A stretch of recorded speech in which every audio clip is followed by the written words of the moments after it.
the governor's office and our legislators are working together to try to get the methadone issues under control in Georgia. But it's not just in Georgia, you know, it's nationwide. And, you know, there's a big debate right now about the opiate treatment centers. A lot of people think that with Senate Bill 88 that we're trying to restrict people from getting care. And that's not the case whatsoever.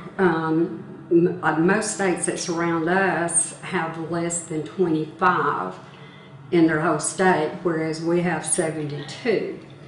So when you see that disproportion and the majority of their patients from out of state, then that indicates to me their heart's not in the right place. We still have a lot of cleaning up to do as far as physicians that are still overprescribing opiates, even though they're breaking the law.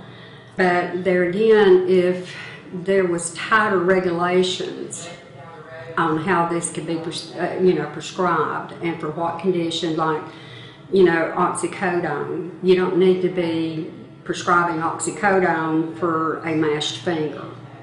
You know, oxycodone needs to be something that has been a verified, in-depth studied pain, you know. Physicians and the pain management clinics should have to do more education before they put a patient on pain medicine. I think they ought to explain to them what the actions are of the medication, the addiction properties, and start being just a little judicious with it and saying, I've got to do what's right for my patient.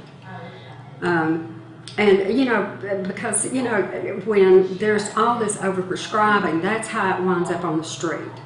And that's how I have these dead teenagers. And that's how I have all these young people, or even, you know, right now my overdose rate is, the average is between 35 and 55.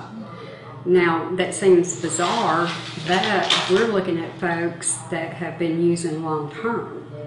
And occasionally I get someone who passes away that quit drugs, but the damage that they did to their body was so great that they later died from those repercussions.